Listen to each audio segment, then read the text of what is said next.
Adam's apple. Okay? Head is intact, no blood, no dots. Ang sagot? Okay. Noted. Ngayon, para malaman natin na ang pasyente natin ay mayroong head and spine injury, tignan muna natin yung mata niya.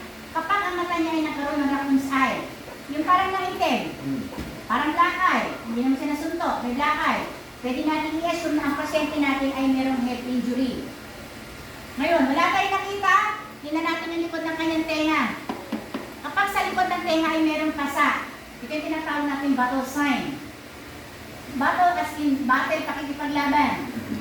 Sign po na pag ang pasyente may pasa, pasensya na rin po, meron na, assume na natin, meron na rin po siyang head and spine injury. Ngayon, wala tayong nakita. Napasa, wala tayong nakita na lakay. Pero may lumabas sa kanyang tenga. Ito ay clear. Clear mo na. Clear. Amoy matamis. Huwag mo na tignan. Amoy matamis po, ibahan mo yun. Ito yung tinatawag natin CSF or the cerebrospinal fluid. Lumalabas ito kapag talagang may damage sa ulo. Although hindi po tayo allowed mag-declare, pero alam na natin yun na yun. So paano natin malalaman? So assuming po, kulay puti ito, di ba ganun yung normal na fold ng kanyo? So ipo-fold ko ito, yung pinakadulo ididip po dun sa tenga niya. Kung ito po ay talagang tubig lang, yung tubig po nandito lang. Pero pag ito ay CSF, ito ay nagkakaroon ng halo effect. Yung para lang yung mantika na pinatakan mo ng tubig. So para nagkakaroon ng rainbow. Okay? Like tayo doon ha. Next, tingnan naman natin po yung kanyang ilong. Tanong muna natin kung ito ba ay normal na nakatabi yung ilong niya.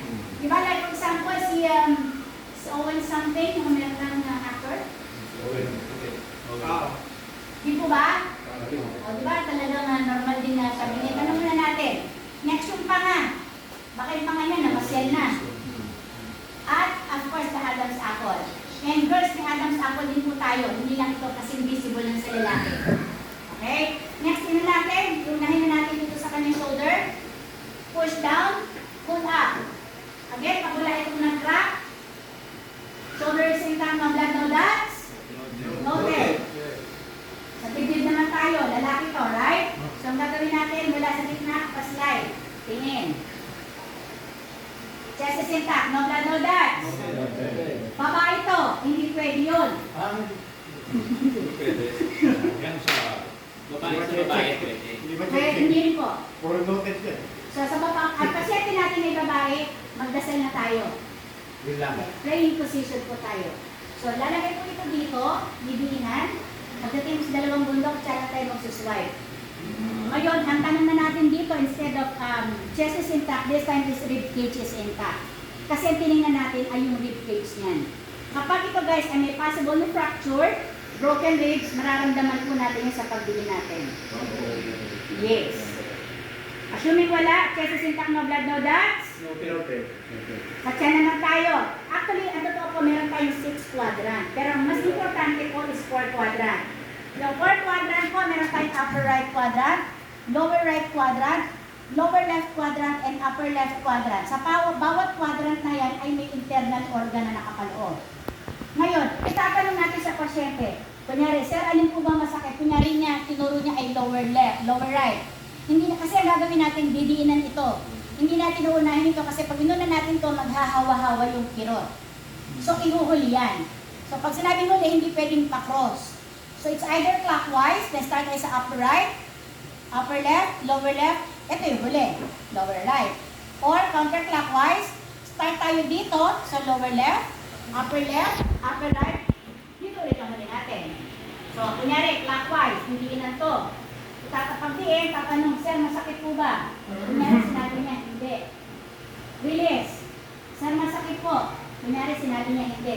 So, ganun din ang gagawin natin dito kung sir, masakit, sir, masakit, sir, masakit. Ma'am, bakit pa ulit-ulit ang tanong? Tinanong mo na, masakit, ang release mo, tinanong mo ulit, masakit. Kasi meron yung tinatawag na rebound tenderness.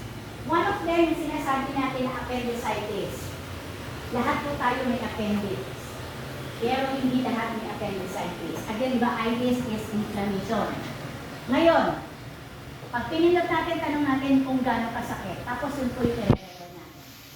Assuming wala, punta na tayo sa kanyang hips. Kung ano ginawa natin sa shoulder, ganun din ang gagawin sa hips.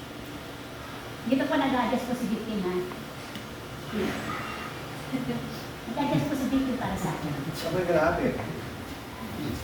Sa hips po, push down, pull up. Assuming wala, hips is in track ng dad, no dads.